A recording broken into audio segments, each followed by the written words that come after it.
தோழமை சொந்தங்களுக்கு பணிவான வணக்கங்கள். தபால்காரர் தேர்விற்கான வகுப்பில் 2வது வகுப்பு இன்று நடக்க இருக்கிறது. இன்றைய பயிற்சியாளர் அருமை தோழர் சிவகுமார் அவர்கள், திருவண்ணாமலை கோட்டம் ஆரணி கிளையினுடைய செயலாளர். பலருக்கு பல ஆண்டுகளாக தேர்விற்கு பயிற்சி அளித்துக் கொண்டு இருக்கக்கூடியவர். கடந்த 4 ஆண்டுகளாக நாம் நடத்துகின்ற இந்த தேர்வுக்கான பயிற்சிகளை முதல் 3 ஆண்டுகளிலே வால்யூம் 5 பகுதியினை மிகச் சிறப்பாக அவர் எடுத்ததால் இந்த முறையும் கூட நிறைய வால்யூம் 5 எடுக்க வேண்டும் என்று நாங்கள் திட்டமிட்டு அதனுடைய அடிப்படையிலே இன்று 1வது வகுப்பு நடக்க இருக்கின்றது. இந்த வால்யூம் 5 தபால்காரர் தேர்விற்கு மட்டும்தான் உண்டு. ஏற்கனவே எழுத்தர் தேர்விற்கு கிடையாது. இருந்தாலும் அறிந்து கொள்ள வேண்டியதற்காக நாம் அதை பற்றி விளக்கிறோம். பட் தபால்காரர் தேர்விலே நிச்சயமாக அதிலிருந்து கேள்விகள் வரும். ஆகவே தோழர் சிவகுமார் அவர்கள் நடத்தக்கூடிய பாடத்தை மிக உன்னிப்பாக கவனமுடன் கவனிக்க வேண்டுமாய் அன்புடன் கேட்டுக்கொள்கிறேன். சிவா, நீங்க ஸ்டார்ட் பண்ணுங்க. சிவா, அனைவருக்கும் மாலை வணக்கம். நம்ம இன்னைக்கு போஸ்டல் மேனுவல் வால்யூம் 5 பார்க்க போறோம். இது டெஃபினேஷன்ஸ் தான் எல்லாமே. இருந்தாலும் இதுல நம்மளுக்கு எக்ஸாம்ல கொஸ்டின்ஸ் கேட்பாங்க. இதுல போஸ்ட் மாஸ்டர்னா என்ன, அதுக்கப்புறம் பிஎம்ஜினா என்ன, மெயில் ஆஃபீஸ்னா என்ன, டிரான்சிட் ஆஃபீஸ்னா என்ன, அது மாதிரி ஒவ்வொன்றுத்துக்கும் டெஃபினேஷன் கொடுத்துருப்பாங்க. இதுவும் ரொம்ப இம்பார்ட்டண்ட்டான ஒரு வால்யூம் தான். இது நம்ம போஸ்ட்மேன் எக்ஸாம், எம்டெக்ஸ் எக்ஸாமுக்கு இதை கேட்பாங்க. இது எல்லாமே டெஃபினேஷன்ஸ். ஒரு 57 டெஃபினேஷன்ஸ் இருக்கு. இன்னைக்கு எவ்வளோ பார்க்க முடியும் பார்க்கலாம், மிச்சம் இன்னொரு கிளாஸ்ல பார்க்கலாம். ஃபர்ஸ்ட் தடவை நம்ம பார்க்கறது பிஎம்ஜி. அதுதான் rule number 1. Post master general அப்படின்னா என்ன அப்படின்னா, அது போஸ்ட் மாஸ்டர் ஜெனரல்னா அந்த ஹெட் ஆஃப் தி சர்க்கிள்னு சொல்லுவாங்க பழைய ரூல் பிரகாரம். இப்போ அது சிபிஎம்ஜின்னு சொல்றோம். ஆனால் நம்ம வால்யூம்லலாம் அங்கே போஸ்ட் மாஸ்டர் ஜெனரல் தான் சொல்லுவாங்க. அது போஸ்ட் மாஸ்டர் ஜெனரல் அப்படின்னு சொல்லியிருந்தாலே அது சிபிஎம்ஜியை குறிக்கலாம், இல்லை ரீஜனல் போஸ்ட் மாஸ்டர் குறிக்கலாம், இல்லைன்னா டைரக்டர் ஆஃப் போஸ்டல் சர்வீஸை குறிக்கலாம், இல்லைன்னா any other officer exercising the power of CPMG principal CPMG or PMG. அந்த பவரை யாரெல்லாம் எக்ஸசைஸ் பண்றாங்களோ அவங்களெல்லாம் போஸ்ட் மாஸ்டர் ஜெனரல் அப்படின்ற மாதிரி மீன் பண்ணலாம். இதுதான் ரூல் நம்பர் 1. அப்போ ஒரு சர்க்கிள் சீப்பா இருக்கிற போஸ்ட் மாஸ்டர் ஜெனரல் தான் சீப் போஸ்ட் மாஸ்டர் ஜெனரல்னு சொல்றோம். அதுக்கப்புறம் ரீஜனலா சொல்றோம், அது ரீஜனல் பிஎம்ஜின்னு சொல்லுவோம். இப்போ நம்மளுக்கு பாத்தீங்கன்னா தமிழ்நாடு பொறுத்த வரைக்கும் ஒரு சர்க்கிள், அதுல சர்க்கிள் சிபிஎம்ஜி, அது கீழே 4 ரீஜனல் இருக்கு. 4 ரீஜனலுக்கு ஹெட் பிஎம்ஜின்னு சொல்றோம். ஆனா டெஃபினேஷன் அப்போ வெள்ளக்காரன் பீரியட்ல போட்டது இந்த வால்யூம் எல்லாம். அதனால பிஎம்ஜி அப்போ பிஎம்ஜின்னு தான் வச்சிருந்தாங்க. அந்த பிஎம்ஜினா யாரையெல்லாம் குறிக்கும் அப்படின்னா, chief post master general or DPS. அப்படி இல்லைன்னா அந்த பவரை யாரெல்லாம் எக்ஸசைஸ் பண்றாங்களோ அவங்களை எல்லாரையுமே குறிக்கும். இதுதான் பிஎம்ஜிக்கு டெஃபினிஷன். இது ரூல் நம்பர் 1, வால்யூம் 5ல ரூல் நம்பர் 1. அடுத்ததா நம்ம பார்க்க போறது ஆர்எம்எஸ். ஆர்எம்எஸ்னா உங்களுக்கு தெரியும், railway mail service. RMS means the service responsible for the carriage of mails by rail, road or river and air, and for the collection and distribution of mails received from post offices by mail offices and sections. அதாவது நம்ம mail conveyance இல்லையா, அந்த mail எல்லாம் receive பண்றாங்க இல்லையா, அதே மாதிரி dispatch பண்ணுவாங்க, டிஸ்ட்ரிபியூட் பண்ணுவாங்க. இதுதான் ஆர்எம்எஸோட வேலை. இது ரூல் நம்பர் 2. ஆர்எம்எஸ்னா ரயில்வே மெயில் சர்வீஸ். அதுக்கப்புறம் ரூல் நம்பர் 3 என்ன சொல்றாங்கன்னா, சூப்பர்டென்ட்னா என்ன, ஒரு டிவிஷனுக்கு ஹெட் ஆஃப் தி டிவிஷன் தான் சூப்பர்டென்ட்னு சொல்றோம். Superintendent of post office is the chief officer in charges of the postal division and superintendent of RMS is holding of the similar position of RMS division. இப்போ ஆர்எம்எஸ்லயும் ஒரு டிவிஷன் இருக்கும். அந்த டிவிஷனுக்கு head superintendent of RMS அப்படின்னு சொல்லுவாங்க. நம்ம போஸ்டலுக்கு சூப்பர்டென்ட் ஆஃப் போஸ்ட் ஆஃபீஸர்ஸ் அப்படின்னு சொல்லுவாங்க. 2 பேருக்குமே ஒரே மாதிரியான பவர் தான். இது சூப்பர்டென்ட், அதுக்கு டெஃபினிஷன். இது ரூல் நம்பர் 3ல சொல்லியிருக்காங்க. ஆர்எம்எஸ்ஸா இருந்தா சூப்பரிண்டென்ட் ஆஃப் ஆர்எம்எஸ்ன்னு சொல்லணும். போஸ்டலா இருந்தா சூப்பரிண்டென்ட் ஆஃப் போஸ்ட் ஆஃபீஸர்ஸ் அப்படின்னு சொல்லணும். அதுக்கப்புறம் ஹெட் ஆஃபீஸ். ஹெட் ஆஃபீஸ்னா உங்களுக்கு தெரியும், ஹெட் போஸ்ட் ஆஃபீஸ் தான் மெயினோட ஆஃபீஸ். இது கீழே வந்து ஸ்மாலர் ஆஃபீஸர்ஸ் எல்லாம் வந்து அட்டாச் பண்ணியிருப்பாங்க. ஃபார் சப் ஆஃபீஸர்ஸோ இல்லை பிரான்ச் ஆஃபீஸர்ஸோ அட்டாச் பண்ணியிருப்பாங்க. அதோட அக்கௌண்ட்ஸ் எல்லாம் வந்து இந்த ஹெட் ஆஃபீஸ்ல இன்கார்பரேட் பண்ற மாதிரி வச்சிருப்பாங்க. ஒரு ஹெட் ஆஃபீஸ்னா கிட்டத்தட்ட வந்து ஒரு மினிமம் வந்து ஒரு 20 போஸ்ட் ஆஃபீஸ் சப் போஸ்ட் ஆஃபீஸாவது அட்டாச் பண்ணியிருப்பாங்க. ஒரு சில இடத்துல பிஓஸ் இருக்கும். ஆனா நவ் இப்போ வந்து பிஓ எல்லாம் எதுவும் டைரக்ட் கண்ட்ரோல் வித் ஹெச்ஓ கிடையாது, சப் ஆஃபீஸ்ல தான் இருக்கு. இந்த incharge of the head post office வந்து யாரு அப்படின்னா ஹெட் போஸ்ட் மாஸ்டர். இது கேட்பாங்க, இந்த கொஸ்டின்ஸ் அடிக்கடி கேட்டிருக்காங்க.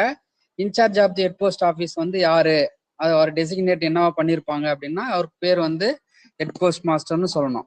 Incharge of the head post office is called as head post master. இது வந்து ரூல் நம்பர் 5. அடுத்ததா பார்த்தோம்னா general post office. General post ஆஃபீஸ்னா ஜிபிஓன்னு சொல்லுவோம். அது எங்க இருக்குன்னா சர்க்கிள் ஹெட் குவார்டர்ஸ்ல தான் இருக்கும்.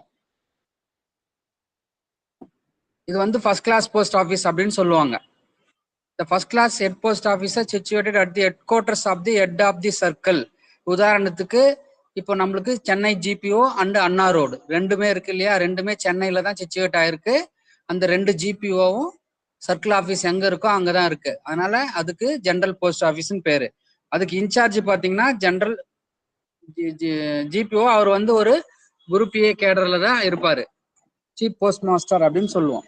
அதுக்கு இன்சார்ஜ் யாருன்னா சீஃப் போஸ்ட் மாஸ்டர் அப்படின்னு சொல்லுவோம். அவர் வந்து ஒரு குரூப் ஏ ரேங்க், ஒரு SSP rank.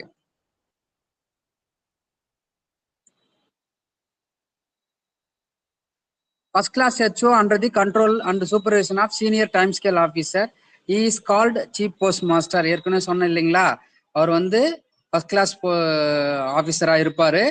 Senior time scale officer தான் வந்து அது கண்ட்ரோல் பண்ணுவாரு. அவருக்கு பேரு சீஃப் போஸ்ட் மாஸ்டர்னு சொல்லுவோம். செகண்ட் கிளாஸ் ஹெச்ஓ வந்து எஸ்எஸ்பி குரூப் பி ஆஃபீஸரா இருப்பாங்க. ஒரு சில டிவிஷன்ல senior superintendent of post officers சொல்றேன் இல்லைங்களா, அதெல்லாம் வந்து எஸ்எஸ்பி. அது வந்து செகண்ட் கிளாஸ் டிவிஷன் அப்படின்னு சொல்லுவோம். Second class HO. இதுக்கு குரூப் பி ஆஃபீஸர் வந்து இன்சார்ஜா இருப்பாரு. இவர் என்ன எப்படி கூப்பிடுவோம்னா சீனியர் போஸ்ட் மாஸ்டர், அப்படி இல்லைன்னா சாரி, இது வந்து சீனியர் போஸ்ட் மாஸ்டர் தான் சொல்லுவோம். இதுக்கு வந்து இவர் யாருக்கு இமீடியட்டா இருப்பாருன்னா சீனியர் சூப்பரிண்டென்ட் ஆஃப் போஸ்ட் ஆஃபீஸ்க்கு இமீடியட்டா இருப்பாரு. அதாவது 2 பிரிவா பிரிக்கிறாங்க general post offices. First class head post office, second class head post ஆஃபீஸ்னு பிரிக்கிறாங்க. ஃபர்ஸ்ட் கிளாஸ் ஹெட் போஸ்ட் ஆஃபீஸ்ன்றது வந்து ஹெட் குவார்டர்ஸ் ஆஃப் தி சர்க்கிள்ல தான் இருக்கும். அது வந்து உதாரணத்துக்கு நம்ம சென்னை ஜிபிஓ அண்ணா ரோடு ஹெச்பிஓவும் சொல்லலாம். அதுக்கு இன்சார்ஜ் சீஃப் போஸ்ட் மாஸ்டரா தான் இருப்பாரு. செகண்ட் கிளாஸ் ஹெச்ஓன்னு சொல்லுவோம். அது வந்து யாரு அப்படின்னா அதுக்கு ஒரு குரூப் பி ஆஃபீஸர், அதுக்கு வந்து ஒரு எஸ்பி ரேங்க்ல இருக்கிற ஒரு குரூப் ஏ ஆஃபீஸர் தான் வந்து போஸ்ட் மாஸ்டரா இருப்பாரு. அவருக்கு சீனியர் போஸ்ட் மாஸ்டர்னு பேர். அதுக்கு உதாரணத்துக்கு இங்க பாத்தீங்கன்னா இந்த பக்கம் வெள்ளூர் இருக்கு, அந்த பக்கம் தான் டி நகர் சொல்லலாம். அந்த மாதிரி ஒரு சில ஆஃபீஸஸ் எல்லாம் இருக்கும். அவங்களுக்கெல்லாம் சீனியர் போஸ்ட் மாஸ்டர்னு சொல்லுவோம். அவர் வந்து குரூப் பி ரேங்க்ல இருக்கிறவர் அந்த போஸ்ட் மாஸ்டர் இன்சார்ஜா இருப்பாரு. Is called senior post master. இவர் யாருக்கு ரிப்போர்ட் பண்ணணும்னா இவர் ஒரு சீனியர் சூப்பரிண்டென்ட் ஆஃப் போஸ்ட் ஆஃபீஸ்க்கு ரிப்போர்ட் பண்ற மாதிரி இருக்கும். இப்போ அங்க டி நகர் இருந்தாருன்னா அவர் வந்து அந்த சென்ட்ரல் டிவிஷனோட எஸ்எஸ்பிக்கு ரிப்போர்ட் பண்ற மாதிரி இருக்கும். அவருக்கு கீழே இவர் வந்து ஒர்க் பண்ற மாதிரி இருக்கும். இதுதான் வந்து ஜெனரல் போஸ்ட் ஆஃபீஸ் சொல்றோம். 2ஆ பிரிக்கிறாங்க, ஃபர்ஸ்ட் கிளாஸ் செகண்ட் கிளாஸ்ன்னு. ஃபர்ஸ்ட் கிளாஸ்க்கு யாரு இன்சார்ஜ்னா சீஃப் போஸ்ட் மாஸ்டர், செகண்ட் கிளாஸ்க்கு யார் இன்சார்ஜ்னா சீனியர் போஸ்ட் மாஸ்டர். இது ஞாபகம் வச்சுங்க, இதுல இருந்து கூட கொஸ்டின்ஸ் கேட்டிருக்காங்க எக்ஸாம்ல. இது எல்லாமே வந்து போஸ்டல் மேனுவல் வால்யூம் 5 ரூல் 6ல சொல்லியிருக்காங்க. அதுக்கப்புறம் சப் ஆஃபீஸ். சப் ஆஃபீஸ்ன்றது ஹெட் ஆஃபீஸ் கீழே இருக்கிற ஒரு சப் ஆஃபீஸ். இந்த சப் ஆஃபீஸ் கீழே பிஓஸ் எல்லாம் அட்டாச் ஆயிருக்கும். அந்த பிஓவோட அக்கௌண்ட் எல்லாம் வந்து எஸ்ஓல இன்கார்பரேட் பண்ணியிருப்பாங்க. இந்த எஸ்ஓட அக்கௌண்ட் எல்லாம் ஹெச்ஓல இன்கார்பரேட் பண்ணணும். இதோட இன்சார்ஜ் என்ன அப்படின்னா சப் போஸ்ட் மாஸ்டர்னு சொல்லுவோம். The incharge of the sub post office is called as sub post master. இதே வந்து ஒரு டவுன்ல இருக்கும், டெலிவரி ஒர்க் இருக்காது, ஒரு டவுன்ல இருக்கும், அதுக்கு வந்து டவுன் சப் ஆஃபீஸ்ன்னு சொல்லுவாங்க. அதாவது a sub office situated in town or suburbs where there is also a head office is termed a town sub office. ஒரு HO இருக்கிற டவுன்லயே ஒரு சப் ஆஃபீஸ் இருக்கும், அதுக்கு பேரு டவுன் சப் ஆஃபீஸ்ன்னு சொல்லுவாங்க. அதுல டெலிவரி நார்மலா அதுல டெலிவரி ஒர்க் எல்லாம் இது இருக்காது. அது ஒரு மேக்சிமம் சிங்கிள் ஆண்டோ இல்ல 1+1 ஆஃபீஸர் தான் இருக்கும். இது வந்து ரூல் நம்பர் 7ல சொல்லியிருக்காங்க. அடுத்தது பாத்தீங்கன்னா அதே மாதிரி லோயர் கிரேட்ல இருக்கிற ஒரு போஸ்ட் ஆஃபீஸ் எது அப்படின்னு கேட்பாங்க. அது கேட்டா அது பிஓ தான் சொல்லணும். Branch office is a lower status than sub office. It is direct account with a head or sub ஆஃபீஸா இருக்கும். இதோட அக்கௌண்ட்ஸ் எல்லாம் வந்து அந்த லேட்டர் ஆஃபீஸ்ல வந்து இன்கார்பரேட் பண்ற மாதிரி இருக்கும். இதோட இன்சார்ஜ் ஆஃப் தி இங்க மேல சப் ஆஃபீஸ் இல்ல, இது தப்பா டைப் ஆயிருக்கு, பிரான்ச் ஆஃபீஸ் தான் அது. இந்த இன்சார்ஜ் வந்து பிரான்ச் போஸ்ட் மாஸ்டர்னு சொல்லுவோம். அதே வந்து டவுன் பிஓன்னு சொல்லுவோம். அது என்ன இருக்கும், ஒரு எஸ்ஓ இருக்கும், அந்த எஸ்ஓலயே ஒரு பிஓ இருக்கும், அந்த டவுன் எல்லையிலேயே ஒரு பிஓ இருக்கும். அந்த பிஓக்கு டவுன் பிஓன்னு பிறகு நார்மலா அதுலயும் டெலிவரி ஒர்க் இருக்காது. இதுக்கு டவுன் பிஓன்னு சொல்லுவோம். இதெல்லாம் வந்து ரூல் நம்பர் 8ல சொல்லியிருக்காங்க. அடுத்ததுக்கு டிரான்சிட் ஆஃபீஸ். டிரான்சிட் ஆஃபீஸ்னா வந்து ஒரு post office mail situated on the line of through mail communication and receives and sort bags intended for offices in advance without opening them is a transit office. அப்படின்னா இது ஒரு post office மாதிரி தான். இது mail கன்வெயன்ஸ்க்கு மெயினா தேவைப்படும். இங்க வந்து பேக்கை ரிசீவ் பண்ணி எக்ஸ்சேஞ்ச் பண்ணுவாங்க, பட் ஆனா ஓபன் பண்ண மாட்டாங்க. இது வந்து மேக்சிமம் எப்படி இருக்குன்னா ஃபார்வர்ட் பேக் மாதிரி இருக்கும், அன்ஓப்பன்டா இருந்து அதை ஜஸ்ட் வாங்கி அனுப்புவாங்க. அதே மாதிரி வர்றதை வாங்கி எந்த ஆஃபீஸ்க்கு அனுப்பணுமோ அந்த மாதிரி பண்ணுவாங்க. ஜஸ்ட் ஒரு எக்ஸ்சேஞ்ச் மாதிரி பண்ற ஆஃபீஸ் மாதிரி தான் இருக்கும். இவங்களை வந்து பேக் வந்து எந்த காரணத்துக்கு கொண்டு ஓபன் பண்ண மாட்டாங்க. இப்போ transit bags address to transit office are opened there and forwarded the bags contain in the same or sent outwards either loose or enclosed in the transit bags. அது வந்து ஃபார்வர்ட் பண்ணுவாங்கன்னு சொல்றாங்க. The use of transit bag is reduce the number of loose bags. இது எதுக்கு use பண்றோம் அப்படின்னா இந்த transit ஆஃபீஸை இந்த லூஸ் பேக்கோட எண்ணிக்கையை வந்து குறைக்கிறதுக்கு, அதை ஹேண்டில் பண்றது, நிறைய பேக் இருந்து ஹேண்டில் பண்றதுக்கு நம்மளுக்கு கஷ்டமா இருக்குன்றதுக்கோசரம் இந்த டிரான்சிட் ஆஃபீஸை வந்து உருவாக்கியிருக்காங்க. இதெல்லாம் வந்து ரூல் நம்பர் 9A சொல்லியிருக்காங்க. டிரான்சிட் ஆப்ஷன்றது பேக்கை வந்து எக்ஸ்சேஞ்ச் பண்ற மாதிரி, ஃபார்வர்ட் பேக்ஸ் வந்து இருக்கும். மெயின்லி வந்து இங்க வந்து இந்த பேக்ஸ் எல்லாம் வந்து ரிசீவ் ஆகிற பேக்ஸோ ஓபன் பண்ண மாட்டாங்க. அப்புறம் டிரான்சிட் மெயில் ஆஃபீஸ், இது வந்து பிரான்ச்சோட ஆர்எம்எஸோட ஒரு பிரான்ச்சு. டிரான்சிட் ஆஃபீஸ்ன்றது அது ஒரு போஸ்ட் ஆஃபீஸ் மாதிரி, இந்த டிரான்சிட் மெயில் ஆஃபீஸ்ன்றது பிரான்ச் ஆஃப் ஆர்எம்எஸ் மாதிரி. இங்க வந்து closed bag or received and dispatched, sorting of letter is not done in this unit. Sorting மட்டும் பண்ண மாட்டாங்க, பேக் ரிசீவ் வந்து டிஸ்பேச் மட்டும் பண்ணுவாங்க. இதுக்கு இன்சார்ஜ் யாருன்னு பாத்தீங்கன்னா mail guard or mail agent வந்து இன்சார்ஜா இருப்பாங்க. இது அடிக்கடி கேட்கறாங்க, incharge of the transit mail office யாரு அப்படின்னு அடிக்கடி கேட்கறாங்க. அதுக்கு வந்து மெயில் ஏஜென்ட்னு கொடுத்துருந்தா மெயில் ஏஜென்ட் டிக் அடிங்க, இல்லைன்னா மெயில் கார்டுன்னு கொடுத்துருந்தா மெயில் கார்டு டிக் அடிங்க. இது வந்து செட்ஸ் வந்து கொடுத்துருப்பாங்க, செட் 1 செட் 2ன்ற மாதிரி. அது டைம் ஃபிக்ஸ் பண்ணியிருப்பாங்க. உதாரணத்துக்கு பார்த்தீங்கன்னா Bangalore cities transit mail office set number 1 எப்போ ஃபங்க்ஷன் ஆகும்னா 6 to 14, காலையில் 6லேருந்து மதியம் 2 மணி வரைக்கும். அப்புறம் Bangalore city TMO set number 2 அது எப்போன்னா 14லேருந்து 21:40, அதாவது 11:40, நைட் 11:40 வரைக்கும், மதியம் 2 மணிலேருந்து நைட் 11:40 வரைக்கும் செட் 2 வந்து ஃபங்க்ஷன் ஆகும். இது வந்து ஒரு உதாரணத்துக்கு சொல்லியிருக்காங்க. இது வந்து ரூல் நம்பர் 9B சொல்லியிருக்காங்க. டிஎம்ஓ ஆஃபீஸ் மெயினா இதுல என்ன கேட்பாங்க, டிரான்சிட் மெயில் ஆஃபீஸோட இன்சார்ஜ் யாருன்னு கேட்பாங்க, mail agent R mail card. இது வந்து இந்த கொஸ்டினை வந்து அடிக்கடி கேட்டிருக்காங்க எக்ஸாம்ல, நிறைய எக்ஸாம்ல கேட்டிருக்காங்க. அதுக்கப்புறம் கம்ப்யூட்டரைஸ்டு டிரான்சிட் மெயில் ஆஃபீஸ், இது வந்து என்னன்னா சிடிஎம்ஓன்னு சொல்லுவோம். இது வந்து சர்டைன் ஆஃபீஸஸ்ல சிட்டிஸ்ல வந்து இந்த கம்ப்யூட்டர்ஸ் கொடுத்துட்டு அந்த ஒர்க்கெல்லாம் வந்து அதில் ஹேண்டில் பண்ற மாதிரி இருக்கும். அதுதான் வந்து கம்ப்யூட்டரைஸ்டு டிஎம்ஓன்னு சொல்லுவோம். அதாவது சிஸ்டம் யூஸ் பண்ற மாதிரி இருக்கும், வேற ஒன்றும் இல்லை. இதுக்கு சிடிஎம்ஓன்னு சொல்லுவாங்க, கம்ப்யூட்டரைஸ்டு டிரான்சிட் மெயில் ஆஃபீஸ்னா அங்க சிஸ்டம் வந்து அந்த ஒர்க் எல்லாம் சிஸ்டத்துல கேரி ஓவர் பண்ணுவாங்க. இது ரூல் நம்பர் 9C. அடுத்தது சார்ட்டிங் ஆஃபீஸ். சார்ட்டிங் ஆஃபீஸ்னா இந்த ஆஃபீஸ் வந்து opening and sorting of mail bags received by it and dispersing of their contents it terms days sorting office. இதுவும் ஒரு ஆர்எம்எஸ் மாதிரி தான்.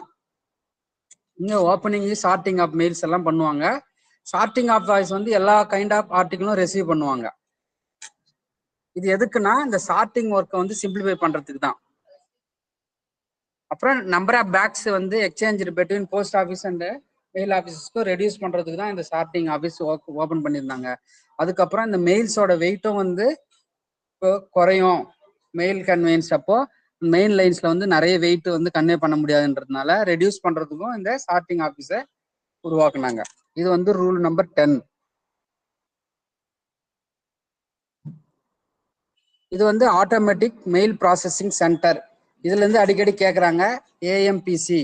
இந்த இம்பார்ட்டன்ட் சிட்டிஸ்ல, பெரிய பெரிய சிட்டிஸ்ல மெயில் டிராஃபிக் வந்து ஹையா இருக்கும், நிறைய தபால்ஸ் வரும். அப்போ சார்ட்டிங் வந்து நம்ம பண்றது கஷ்டம். அதே மாதிரி சார்ட் பண்றதுக்கு நிறைய தபால்ஸ் வரும். வச்சுங்களா, இப்போ வந்து ஆயிரக்கணக்கான தபால் வருது அப்படின்னா சார்ட் பண்றதுக்கு மேனுவலா நம்ம ஆளுங்களை வச்சு பண்றதுன்றது ரொம்ப கஷ்டமா இருக்கும். அப்போ வந்து மிஷின்ஸ் கொடுத்துருந்தாங்க. இப்போ வந்து எங்க ஃபங்க்ஷன் ஆயிருக்குன்னா இதுல வந்து தப்பா இருக்கு, மும்பை அண்ட் சென்னைன்னு இப்போ வந்து மாறி இருக்கு. நான் அதை சொல்றேன், அதை மட்டும் நோட் பண்ணீங்க.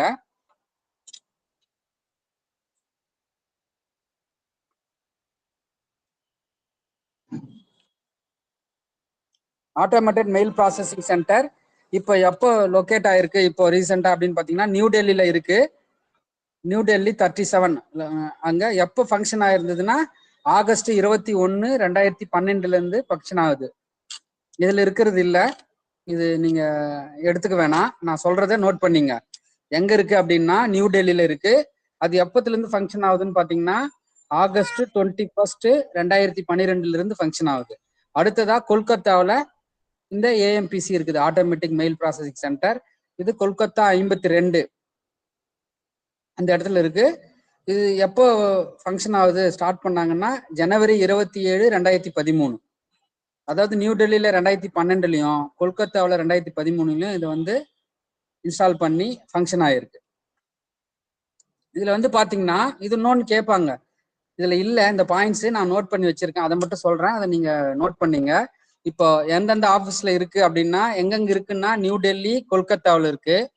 இது வந்து எவ்வளவு ரெண்டா சொல்லுவாங்க, equipped with letter sorting machine and mixed mail sorter அப்படின்னு சொல்லுவாங்க. இது ரெண்டு ஐட்டமா வந்து எக்யூப் பண்ணிருக்காங்க. ஒன்னு வந்து லெட்டர் சார்ட்டிங் மெஷின் சொல்லுவாங்க LSM, இன்னொன்னு மிக்சடு மெயில் சார்ட்டர்னு சொல்லுவாங்க MMSன்னு சொல்லுவாங்க. இதுவும் வந்து எப்படி இருக்குன்னா இதோட கெப்பாசிட்டி பாத்தீங்கன்னா ஃபர்ஸ்ட் சொன்ன LSM வந்து பாத்தீங்கன்னா 35,000 அண்டு 18,000 ஐட்டம்ஸ் பர் ஹவர்.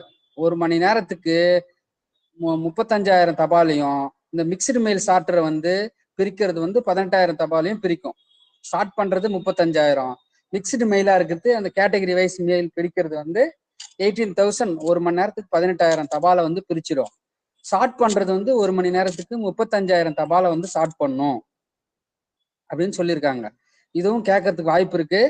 அப்போ இதுல முக்கியமானது வந்து ஏஎம்பிசின்றது ஆட்டோமேட்டட் மெயில் ப்ராசஸிங் சென்டர்ஸ். இது எங்க இருக்குன்னா நியூ டெல்லிலையும் கொல்கத்தாவிலையும் இருக்கு. இது வந்து ரெண்டு சொல்லுவாங்க, லெட்டர் சார்ட்டிங் மெஷின் LSMன்னு அண்டு மிக்சடு மெயில் சார்ட்டர்னு சொல்லுவாங்க. இந்த LSMோட கெப்பாசிட்டி பார்த்தீங்கன்னா 35,000 தபாலை ஒரு மணி நேரத்துல ஷார்ட் பண்ணும். இந்த மிக்சடு மெயில் சார்ட்டரோட கெப்பாசிட்டி பார்த்தீங்கன்னா 18,000 ஐட்டஸை பெர் ஹவருக்கு நம்மளுக்கு இது ஹேண்டில் பண்ணும். இது ரெண்டும் முக்கியமானது. இது எப்படின்னா இந்த ஆப்டிக்கல் கேரக்டர் ரெகக்னைசர் OCR மூலமாவும் வீடியோ கோடிங் சிஸ்டம் மூலமாவும் ரீட் பண்ணிக்கும் அப்படின்னு சொல்றாங்க. அப்புறம் இது இல்லாம மூணாவதா ஒரு ஏஎம்பிசி ஒரு ப்ரொபோசல் இருக்கான் செட்டப் பண்றதுக்கு. அது எங்க அப்படின்னு கேட்டாங்கன்னா ஹைதராபாத். இப்போ ரெண்டு சொன்னோம் இல்லைங்களா, நியூ டெல்லியில ஒண்ணு இருக்கு, கொல்கத்தாவில் ஒண்ணு இருக்குன்ட்டு. அடுத்தது மூணாவதா ஒரு ப்ரொபோசல் இருக்கான் புதுசா ஒண்ணு ஸ்டார்ட் பண்ற மாதிரி. அது எங்க அப்படின்னு கேட்டாங்கன்னா ஹைதராபாத்.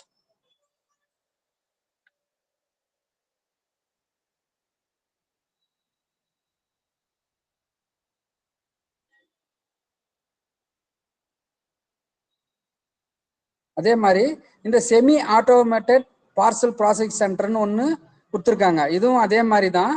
இது வந்து பாத்தீங்கன்னா எந்தெந்த இடத்துலனா 8 லொகேஷன்ஸ்ல வந்து நிறுவி இருக்காங்க. ஒன்னு நியூ டெல்லி, கொல்கத்தா, மும்பை, ஹைதராபாத், பெங்களூர், விஜயவாடா, ஜெய்ப்பூர் அண்ட் லக்னோ. இது வந்து செமி ஆட்டோமேட்டட் பார்சல் ப்ராசஸிங் சென்டர்னு.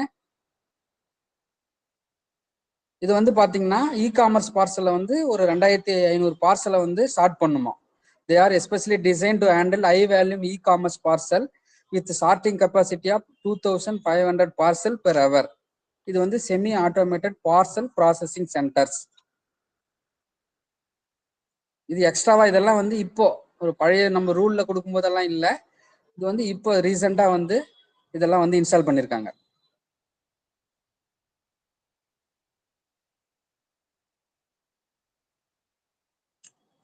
அடுத்தது இது வந்து ரூல் 10A சொல்லியிருக்காங்க இந்த ஏஎம்பிசி பத்தி. அடுத்தது பாத்தீங்கன்னா சிஆர்சின்னு சொல்லுவாங்க. சிஆர்சினா ஒன்றும் இல்லைங்க, அந்த பாயிண்ட் ஆஃப் சேல் ஒர்க்கை அங்க ஆர்எம்எஸ் ஆஃபீஸ்ல பண்ணுவாங்க. அந்த கவுண்டருக்கு பேரு தான் CRC, the registration branch of mail office where the process of registration work is done. நம்ம இங்க சாதாரண போஸ்ட் ஆஃபீஸ்ல எம்பிசிஎம் பண்றோம் இல்லைங்களா, அந்த ஒர்க்கை ஆர்எம்எஸ்ல பண்ணுவாங்க. அதுக்கு பேரு சிஆர்சி, அவ்வளவுதான், வேற ஒன்றும் இல்லை. Is called CRC. CRC can be situated in mail office itself or in a separate location. வேற ஒரு லொகேஷன்ல இருக்கான், ஆனா பெரும்பாலும் அந்த நம்ம மெயில் ஆஃபீஸ்லயே தான் இது ஒரு கவுண்டரா ஃபங்க்ஷன் பண்ணும். இது வந்து ரூல் 10B சொல்லியிருக்காங்க. ஒன்றும் இல்லை, registration of work done at mail office தான் கம்ப்யூட்டரைஸ்டு ரிஜிஸ்ட்ரேஷன் சென்டர்னு சொல்றோம், சிஆர்சி.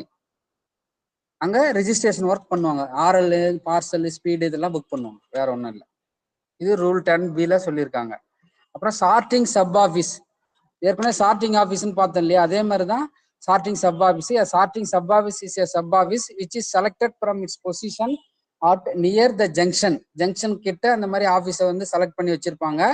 செவரல் மெயில் வந்து அந்த லைன்ஸ்ல வந்து கன்வே ஆகிற மாதிரி இருக்கும். அப்போ வந்து இந்த ஆஃபீஸ் சார்ட்டிங் ஆஃபீஸ் வந்து ஈஸியா இருக்கும். ஆர்டிகல்ஸ் எல்லாம் வந்து அட்ரஸ் பண்ணி ரிசீவ் பண்ணி அந்த ரூட் லைன்ல வந்து எக்ஸ்சேஞ்ச் பண்றதுக்கு ஈஸியா இருக்குன்றதுனால அந்த மாதிரி ஒரு சப் ஆஃபீஸ்ல ஒரு சார்ட்டிங் சப் ஆஃபீஸா வந்து கிரியேட் பண்ணி வச்சிருப்பாங்க. It is authorised to receive articles of all kind in sorting.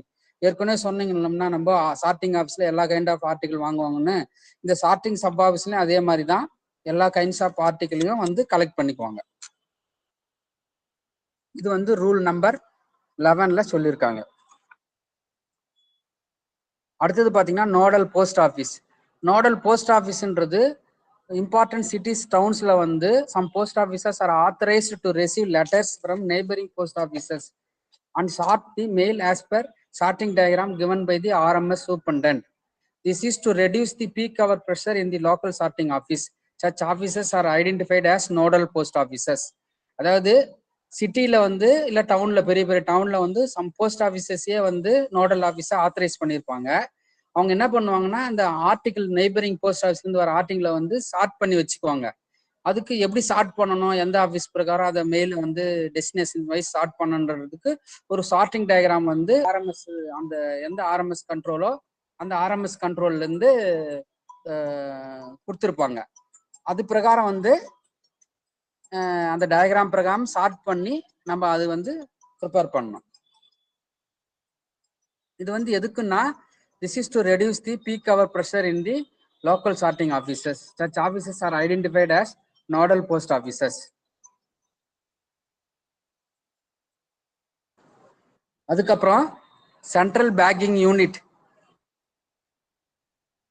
R Kendriya packing unit அப்படின்னு சொல்லுவாங்க. This unit is a branch of RMS office. இது ஆர்எம்எஸ் ஆஃபீஸோட ஒரு பிரான்ச்சு. இங்க என்ன பண்ணுவாங்கன்னா இந்த பண்டில்ஸ் எல்லாம் ப்ரிப்பேர் பண்ணி அதை குரூப் பண்ணி என்க்ளோஸ்டு வந்து ஒரு டைரக்ட் பேக்கா பண்ணுவாங்க. இதுல வந்து எல் அண்ட் ஆர். எல்னா சாதா, ஆர்ன்றது ரிஜிஸ்டர் பேக். இந்த 2 பேக் மட்டும் தான் டீல் பண்ணுவாங்க. பார்சல் இங்க டீல் பண்ண மாட்டாங்க. இப்போ central packing unit or Kendra packing யூனிட்ன்றது ஒரு ஆர்எம்எஸோட பிரான்ச்சு.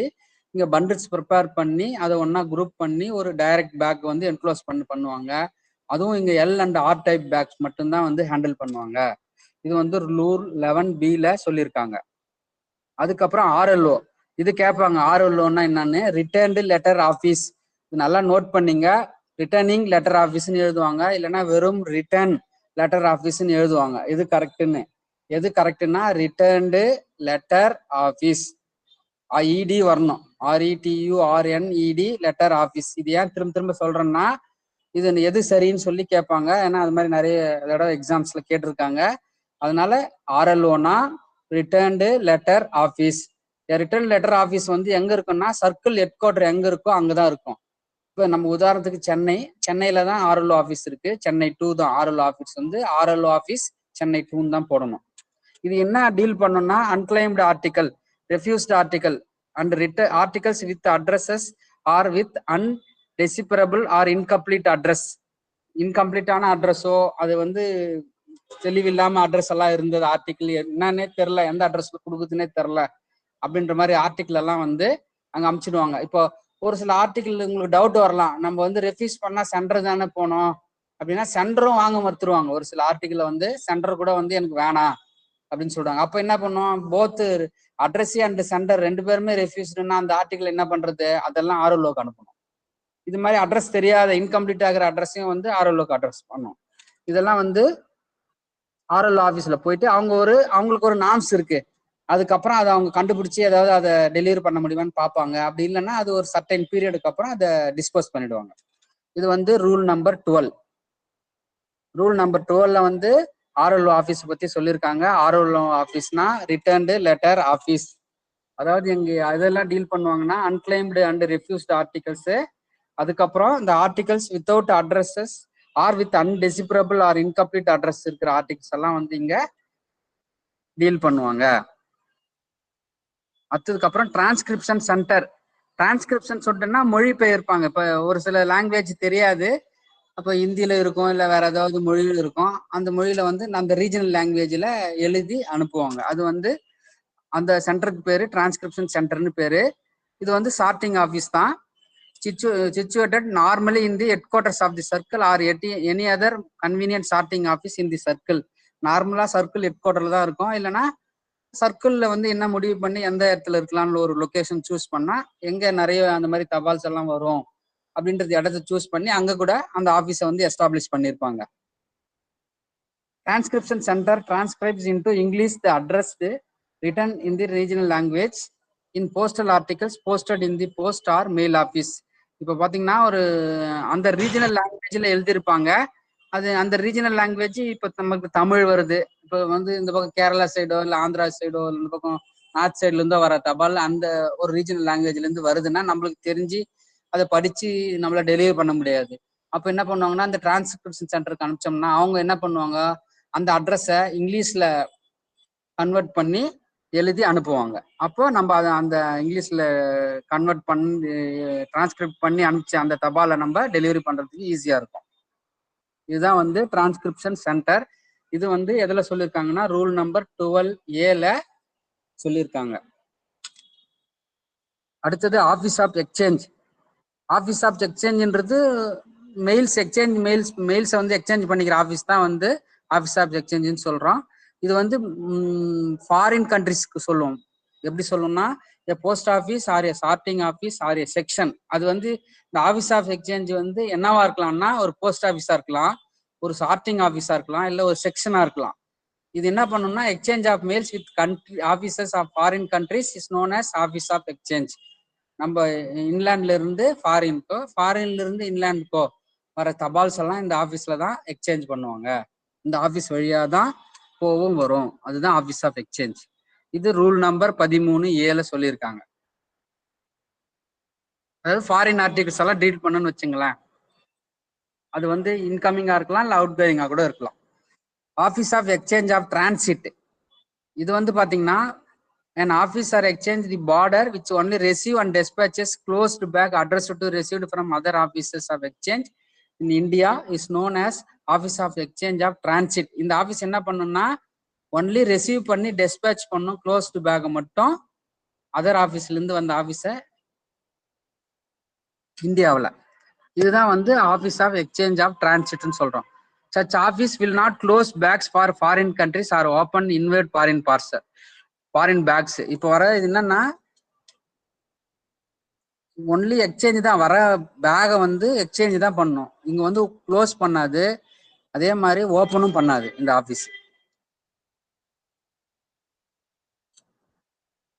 அதே மாதிரி its function is only exchange of mails with carrier or with the officials of foreign administration. அதே மாதிரி என்ன கேரியர்னா நமக்கு அந்த ஃபிளைட்டு அதுல வந்து வர மெயில்ஸையோ இல்லைன்னா ஃபாரின் அட்மினிஸ்ட்ரேஷன் ஏதாவது அவங்க கிட்ட இருந்து வந்தவோ அது மாதிரி ஒன்று எக்ஸ்சேஞ்ச் ஆஃப் மெயில்ஸ் வேலையை தான் இந்த ஆஃபீஸ் வந்து பண்ணும். இது வந்து எக்ஸ்சேஞ்ச் ஆஃப் டிரான்சிட்னு சொல்றோம், office of exchange of transit. இது ரூல் நம்பர் 13B சொல்லியிருக்கோம். அதுக்கப்புறம் ஃபாரின் போஸ்ட் ஆஃபீஸ்.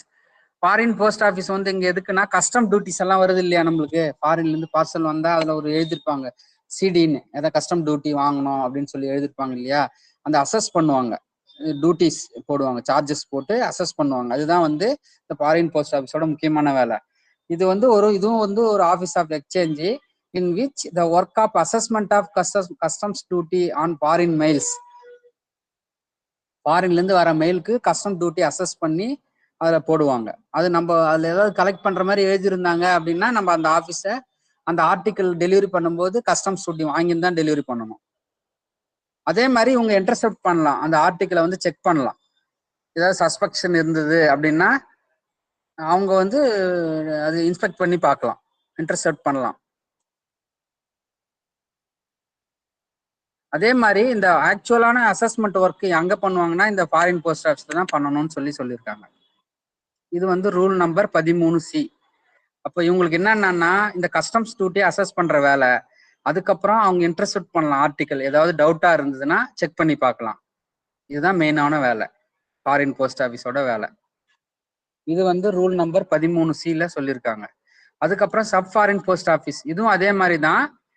இது வந்து ஒன்று எக்ஸ்சேஞ்ச் ஆஃபீஸ் கிடையாது, பட் கஸ்டம் டியூட்டி எக்ஸாமினேஷன் மட்டும் பண்ணுவாங்க. அசஸ்மெண்ட் ஆஃப் கஸ்டம்ஸ் பண்ணிட்டு அந்த அக்கௌண்டிங் எப்படி பண்ணணுன்றதையும் பண்ணுவாங்க. இங்க assessment and accounting of custom duty is carried out in the sub foreign post offices. இது வந்து ரூல் நம்பர் 13D சொல்லியிருக்காங்க.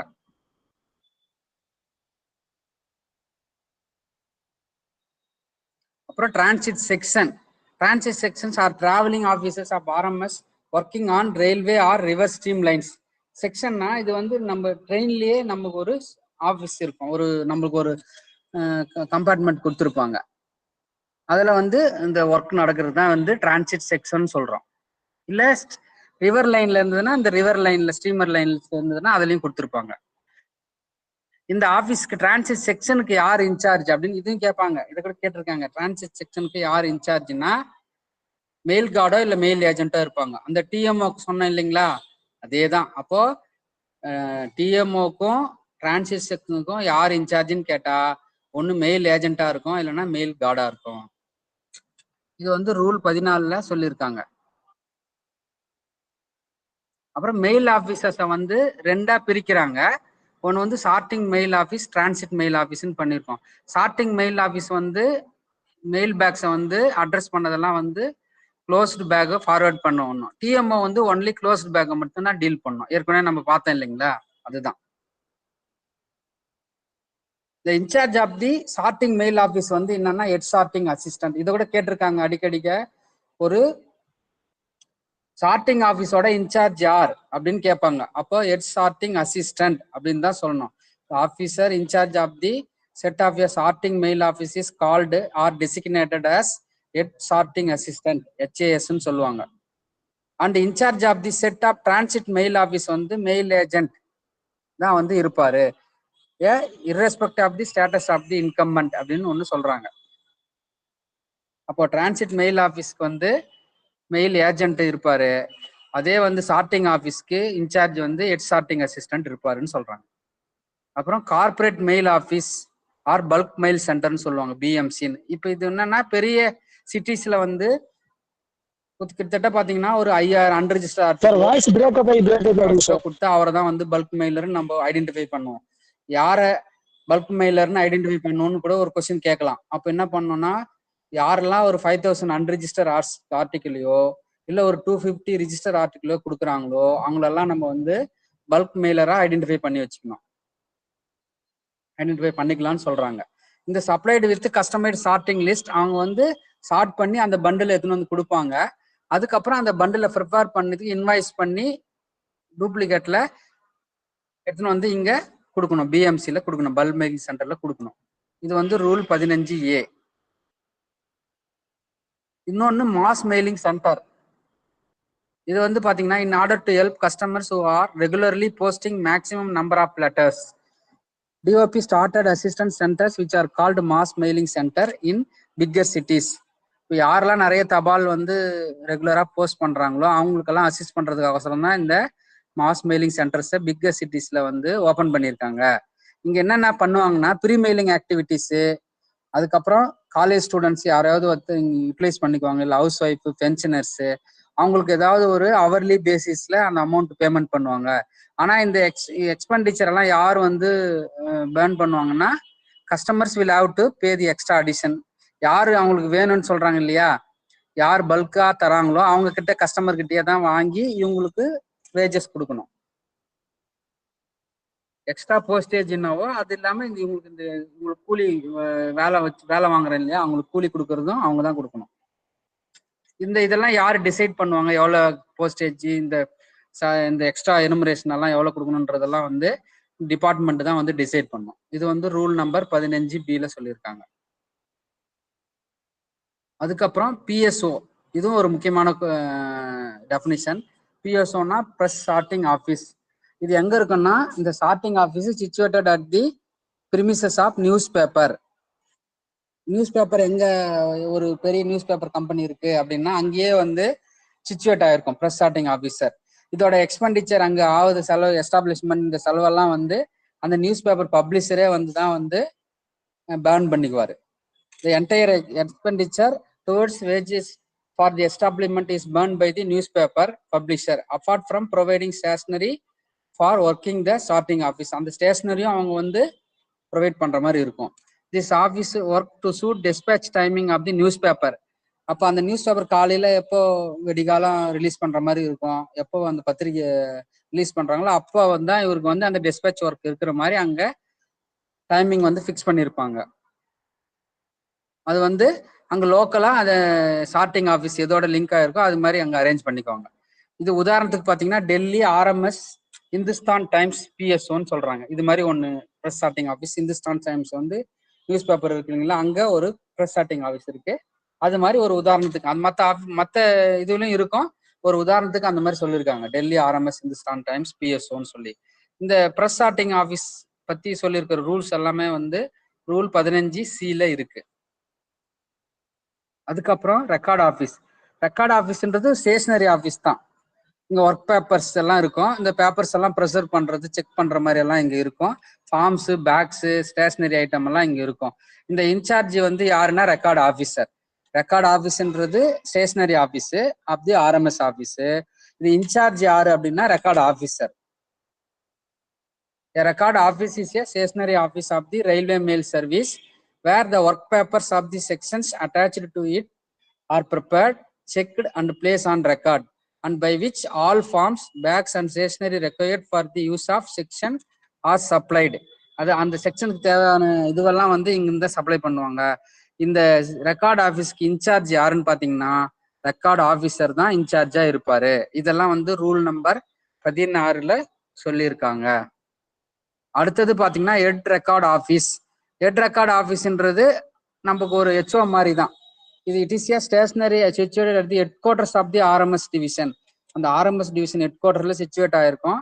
இது வந்து அதே மாதிரி தான் ஸ்டேஷனரி சப்ளை. பட் இங்க என்னன்னா ரெக்கார்டு வந்து preparation of salary and contingent bill work வந்து அந்த RMS டிவிஷன் என்டர் டிவிஷனுக்கு இங்க தான் பண்ணுவாங்க. சம்பளம் போடுறது, அந்த பில்ஸ், இந்த கண்டிஜென்ட்ஸ் எல்லாம் இருக்கு இல்லைங்களா, அது எல்லாமே இங்க இந்த ஹெட் ரெக்கார்டு ஆஃபீஸில் தான் டீல் பண்ணுவாங்க.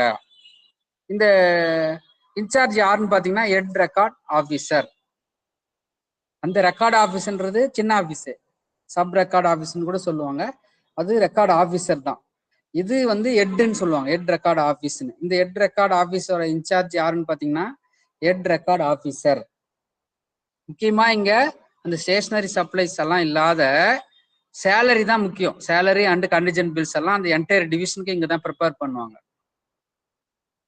அப்புறம் sub record office. Sub record ஆஃபீஸ்ன்றது ஒரு ஸ்டேஷனரி ஆஃபீஸ் RMSS. இது same section as mail office where the work papers of the mail office as well as section, if any, attached to the sub record office are prepared, checked and placed on record, and by which all forms, bags and stationery required for the use of mail office and the sections are supplied. In charge of the sub record officer வந்து யாருன்னு பாத்தீங்கன்னா sub record officer. Sub record ஆஃபீஸோட in charge யாருன்னு பாத்தீங்கன்னா எஸ்ஆர்ஓன்னு சொல்லுவோம், sub record officer. உதாரணத்துக்கு காட்பாடி சொல்லலாம், காட்பாடி வந்து ஒரு எஸ்ஆர்ஓ ஆஃபீஸ். அதுக்கப்புறம் பாத்தீங்கன்னா பேக் ஆஃபீஸ். பேக் ஆஃபீஸ்ன்றது அந்த மூவ்மெண்ட் ஆஃப் பேக்ஸ் வந்து நிறைய குறைக்கிறதுக்காகோசரம் ஒரு ஒரு யூனிட்டா பிரிச்சிருக்காங்க. ஒரு 4 யூனிட்னு வச்சுங்களேன். For avoiding unnecessary movement of bags, the new system of bag accounting has been introduced, classifying PO and RMS office into bag office. அது வந்து ஒரு போஸ்ட் ஆஃபீஸோ இல்லை ஆர்எம்எஸ் ஆஃபீஸோ பேக் ஆஃபீஸோ ஐடென்டிஃபை பண்ணி வச்சிருக்காங்க. இப்போ பார்த்தீங்கன்னா யூனிட் பேக் ஆஃபீஸ்ன்றது every post office or other than PO is called as unit bag office. அப்படின்னா என்ன, எல்லா சப் ஆஃபீஸும் அதுக்கு மேலே இருக்கிற ஆஃபீஸுமே யூனிட் பேக் ஆஃபீஸ், பிஓ கிடையாது. அப்போ யூனிட் பேக் ஆஃபீஸ்னா எஸ்ஓ ஆர் ஹெச்ஓவா இருக்கலாம். இது வந்து என்னன்னா அவங்களுக்கு மினிமம் மேக்ஸிமம் கொடுத்துருப்பாங்க, அது மாதிரி மெயின்டைன் பண்ணிக்கணும். அதே மாதிரி ப்ரிஃபரபிளி 1 ஜூலைல வந்து மெயின்டைன் பண்ணி ஸ்டாக் மெயின்டைன் பண்ணி அது டெய்லி ரிப்போர்ட் வந்து டிஸ்ட்ரிக்ட் பேக் ஆஃபீஸ்க்கு அனுப்பணும்.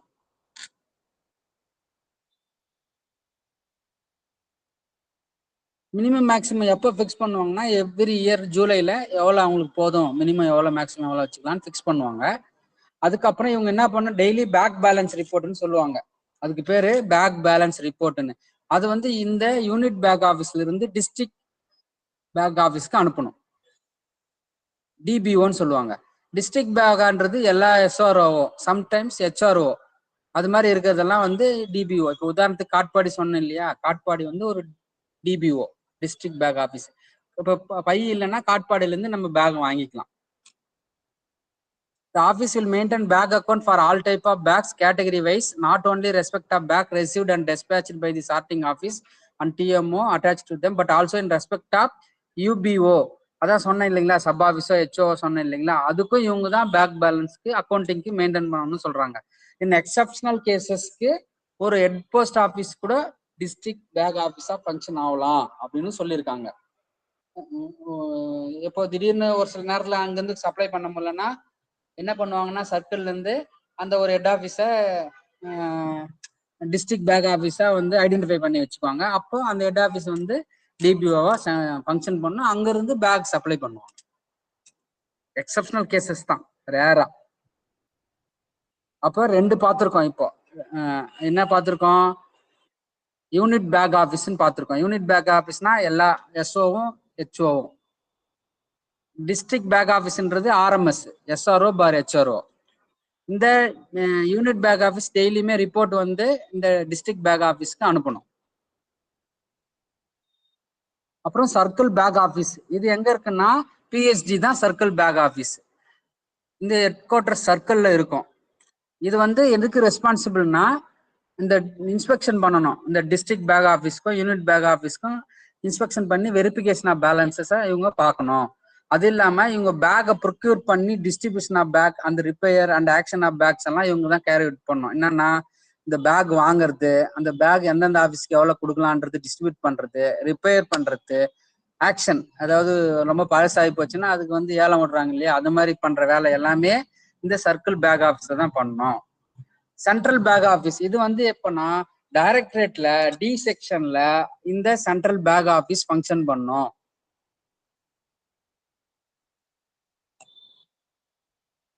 இது வந்து என்னன்னா பேக்ஸ் எல்லாம் எதுவும் டீல் பண்ணாது, கரஸ்பாண்டன்ஸ் ஒர்க் மட்டும்தான். அதுவும் relating to procurement and distribution of பேங்கோட பேக்ஸோட கரஸ்பாண்டன்ஸ் ஒர்க் மட்டும்தான் வந்து கேரி ஒர்க் இது பண்ணுவாங்க. இவங்க வந்து அந்த ஒர்க் அட்டன் பண்ணுவாங்க. அப்போ வந்து பேக் ஆஃபீஸ்ன்றது 4 வகையா பிரிக்கிறாங்க. யூனிட் பேக் ஆஃபீஸ், அப்புறம் district bag office, circle bag office, central bag office. Central bag ஆஃபீஸ்ன்றது டைரக்டரேட்ல டி செக்ஷன்ல ஃபங்க்ஷன் ஆகும். இதோட வேலை வந்து only correspondence relating to procurement and distribution of bags மட்டும்தான் டீல் பண்ணும். மிச்சம் பேக் வந்து சப்ளை பண்றது, ரிப்பேர் பண்றது, ஆக்ஷன் பண்றதெல்லாம் எங்கன்னா சர்க்கிள் பேக் ஆஃபீஸ், அதாவது பிஎஸ்டில இருக்கும்.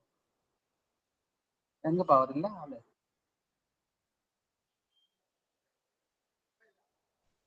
ரத்தன் நம்பர் வச்சிருக்கியா, ரத்தன் குமார் நம்பர் இல்ல.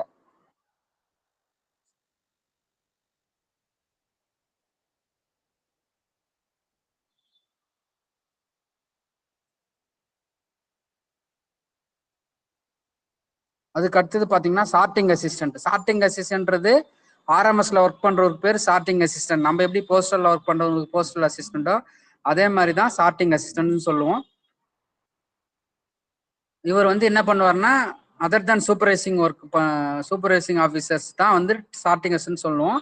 அதே மாதிரி மெயில் கார்டு, கிளாஸ் போர் சர்வன்ஸ் எல்லாம் கிடையாது. பிஏ மாதிரி தான் சார்ட்டிங் அசிஸ்டன்ட்னு சொல்லுவோம் அவரை. The term SA is used to designate all officials in the RMS other than the supervising officers, mail guards and class 4. மிச்ச எல்லாருமே இவங்களை தவிர மிச்ச எல்லாருமே ஒர்க் பண்ற ஆர்எம்எஸ் ஒர்க் பண்ற அபிஷியலா சார்ட்டிங் அசிஸ்டன்ட் தான் நம்ம சொல்லுவோம் அப்படின்னு சொல்றாங்க. சப்சிடரி சார்ட்டிங் அசிஸ்டன்ட், இவர் வந்து ஒரு அசிஸ்டன்ட் சார்ட்டிங் ஆஃபீஸர் மாதிரி தான். ASA who works with a sorting office over only a portion of its working hours to assist the set where the work is heavy is called subsidiary sorting assistant. இப்போ work ஹெவியா இருக்கும்போது ஒரு sorting அசிஸ்டன்ட்டுக்கு கொஞ்ச நேரத்துக்கு work பண்ணுவார். ஒரு part எவ்வளோ பார்ட்டுன்னு அந்த ஒர்க் இருக்கிற மாதிரி அவங்க சொல்லுவாங்க. அப்போ எப்போ ஹெவியா இருக்கும்போது அவருக்கு போய் அசிஸ்ட் பண்ணுவார். அவருக்கு பேர் தான் சப்சிடரி சார்ட்டிங் அசிஸ்டன்ட்னு பேர். இதெல்லாம் வந்து ரூல் 20ல சொல்லியிருக்காங்க. அதுக்கப்புறம் செட் ஆஃப் செக்ஷன், அது பாத்தீங்கன்னா establishment of RMS SA which works together throughout the beat of the same section in both direction is termed as set of the particular section. Sets are numbered serially and are designated by the serial numbers preceded by the name of the section. Each set of the section has the same working hours, same number of official and same mail exchange arrangement. The number of set of sections are determined on the basis of weekly work hours பத்தி இருக்கும். இதுதான் வந்து செட்டுன்னு சொல்லுவாங்க. அது ஆர்எம்எஸ்ல set 1 set 2ன்னு சொல்றாங்க இல்லையா, அதை தான் இவங்க சொல்றாங்க. அது வந்து எப்படி பிரிச்சிருப்பாங்கன்னா வீக்லி ஒர்க்கிங் ஹவர்ஸை வச்சு பிரிச்சிருப்பாங்க. இது வந்து செட் ஆஃப் மெயில் ஆஃபீஸும் அதே மாதிரி தான் 0 ஹவர்ஸ்ல இருந்து இது வந்து ஸ்டார்ட் ஆகும். அது வந்து எப்படி இருக்குன்னா unlike the sets of section each set of mail office has different working hours, different mail and sorting pattern இருக்கும். இந்த ஸ்ட்ரென்த் வந்து எப்படி இருக்குன்னா depending upon the workload, volume of ஒர்க்லோட பத்தி இந்த செட்ஸ் ஆஃப் மெயில் ஆஃபீஸ் இருக்கும். இந்த செட் ஆஃப் செக்ஷன்ன்றது மாறாது, சேம் ஒர்க்கிங் ஹவர்ஸ் தான் இருக்கும். வேறஸ் இந்த செட் ஆஃப் மெயில் ஆஃபீஸ்ன்றது டிஃப்ரெண்ட் ஒர்க்கிங் ஹவர்ஸ்ல இருக்கும், டிஃப்ரெண்ட் மெயில் அண்ட் சார்ட்டிங் பேட்டர்ன்ல இருக்கும். ட்ரிப்புனா ஒன்றும் இல்லை, ஒரு பாயிண்ட்னு சொல்லுவோம். அதாவது ஸ்டார்டிங் எண்டிங் பாயிண்ட் சொல்றேன், அதான் a journey performed by a set of section traveling on duty from one end it's a beat to other is called trip. The trip from headquarters of the set towards his outstation is called out trip. இப்போ ஒரு ஆபீஸ்ல இருந்து வெளியே போறாரு அப்படின்னா அது out trip. அதே வெளியில இருந்து ஆபீஸ்க்கு வராரு, ஹெட் குவார்டர்ஸ்க்கு வராருன்னா அது வந்து இன் ட்ரிப் அப்படின்னு சொல்லுவோம். பீட் மாதிரி தான். நம்ம எப்படி போஸ்ட்மேன் இங்க இருந்து கிளம்புறாரு, டெலிவரி பண்றாரு, திருப்பியும் என்ன பண்றாரு, வேலை முடிச்சுட்டு வராரு, பீட்ல போயிருக்காருன்னு சொல்றேன், அது மாதிரி தான் இதை ட்ரிப் அப்படின்னு சொல்றோம். Trip in trip out. Trip இன்னுன்றது ஹெட் குவார்டர்ஸ் வர்றது ட்ரிப் இன்னு, ஹெட் குவார்டர்ஸ்ல இருந்து வெளியே போறது trip out, sorry out trip in trip. இது வந்து ரூல் நம்பர் 22ல சொல்லியிருக்காங்க. ஸ்டேஷன் ஆர்டிகல்ஸ்னா என்ன?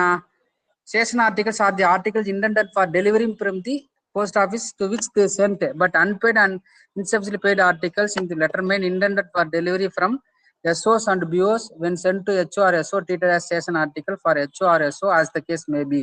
ஒன்றும் இல்லை, இங்கே தபால் புக் பண்ணுறாங்க, இங்கே தபால் போடுறாங்கன்னா இங்கேயே டெலிவரி பண்ணுறோம் இல்லையா, சேம் போஸ்ட் ஆஃபீஸ்லேயே எந்த ஆஃபீஸில் போஸ்டிங் போட்டிருக்காங்களோ அந்த ஆஃபீஸ்லேயே டெலிவரி ஆனால் அதுக்கு பேர் தான் ஸ்டேஷன் ஆர்டிகல்ஸ்ன்னு சொல்கிறாங்க, வேற ஒன்றும் இல்லை. சேம் ஸ்டேஷன், அதே ஸ்டேஷன்ல டெலிவரி ஆகுமா இருந்தா நம்ம அது ஆர்எம்எஸ்க்கு அனுப்பணும்னு அவசியம் இல்லை.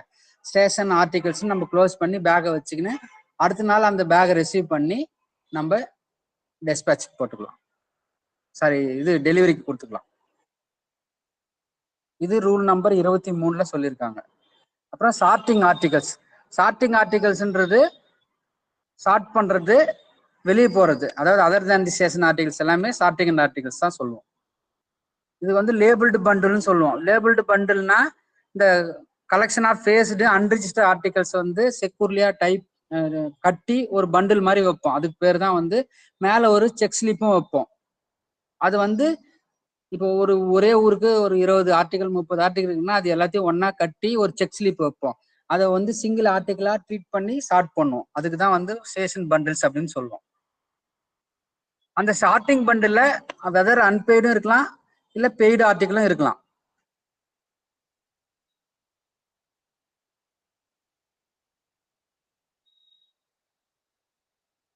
அது எப்படி இருக்கணும்னா, ஒன்னு அன்பெய்டுன்னா அன்பெய்டா இருக்கணும், பெய்டுனா பெய்டா இருக்கணும். ஒன்னும் கலக்கக்கூடாது ரெண்டும். இப்போ ஒரு 10 அன்பெய்டு இருக்குன்னா அந்த 10 அன்பெய்டு தனியா கட்டிடணும். எல்லாம் ஃபுல்லி பெய்டுன்னா அதை தனியா கட்டிடணும்னு சொல்றாங்க, வேற ஒண்ணும் இல்லை. Shortened bundle are prepared ordinarily when number of articles either paid or unpaid for any officers exceeds 14. அதாவது 15 அதுக்கு மேல இருந்தா ஸ்டேஷன் பண்டில் ப்ரிப்பேர் பண்ணணும். இதை நோட் பண்ணுங்க, இதை அடிக்கடி கேட்டுக்கிறாங்க. எப்போ ஸ்டேஷன் பண்டில் ப்ரிப்பேர் பண்ணணும் அப்படின்னா எக்ஸீட்ஸ் 14, தட் இஸ் 15 அல்லது அதுக்கு மேல ஆர்டிக்கல் இருந்தா ஒரு டெஸ்டினேஷனுக்கு ஒரு ஆபீஸ்க்கு இருந்தா அதை ஒன்னா ஒரு பண்டில் பண்ணி செக் ஸ்லிப் வைக்கணும். அதுக்கு பேரு தான் வந்து ஸ்டேஷன் பண்டில் அப்படின்னு சொல்றோம்.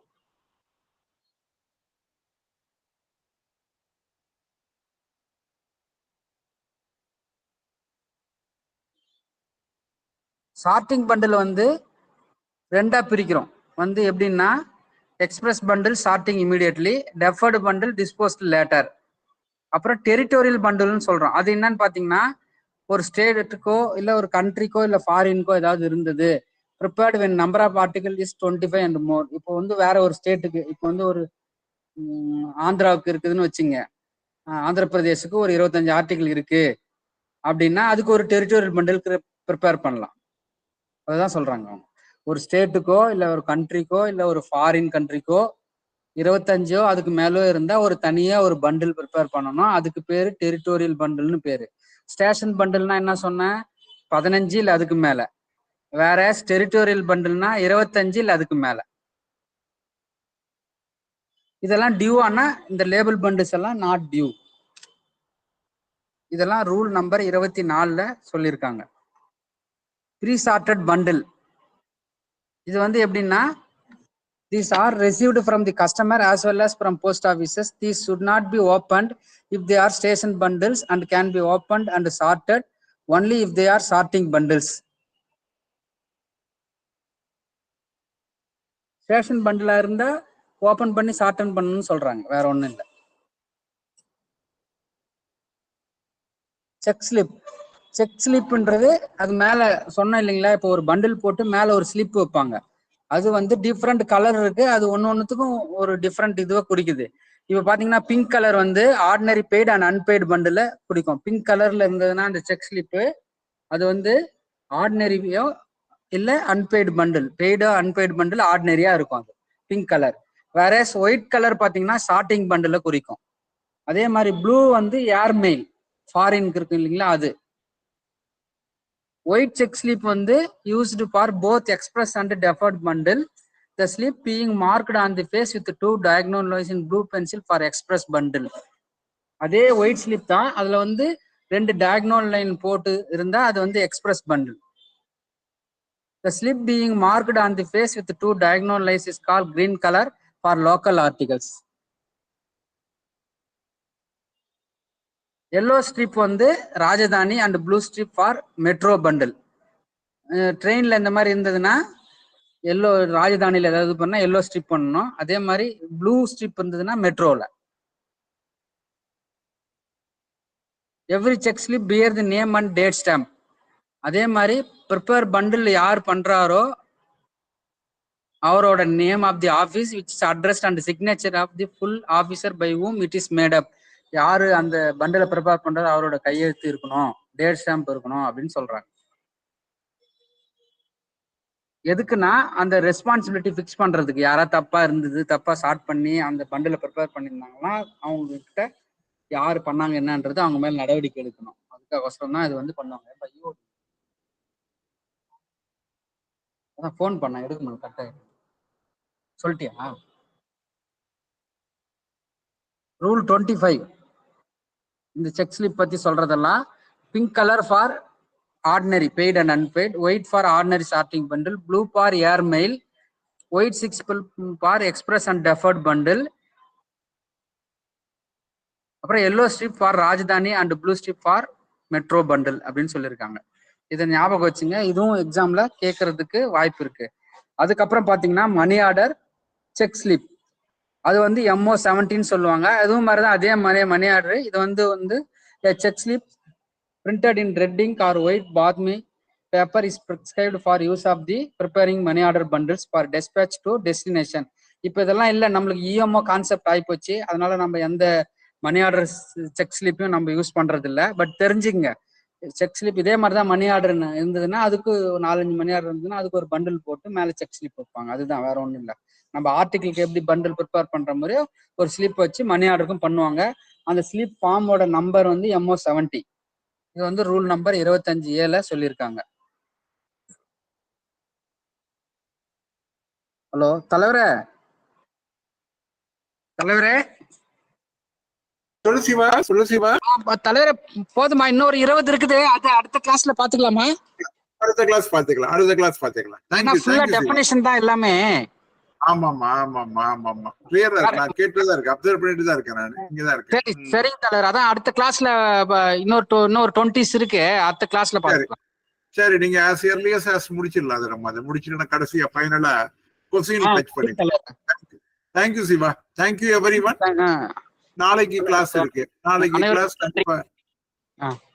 தேங்க்யூ சிவா. எல்லாருக்கும் நன்றி. நாளைக்கு ஈவினிங் கிளாஸ் இருக்கு. நீங்க எல்லாம் ரெஸ்பான்ஸ் இருந்தா நான் ஸ்டாப் பண்ணிடுவேன். எனக்கு வருத்தப்படாதீங்க, மேல வருத்தப்படாதீங்க.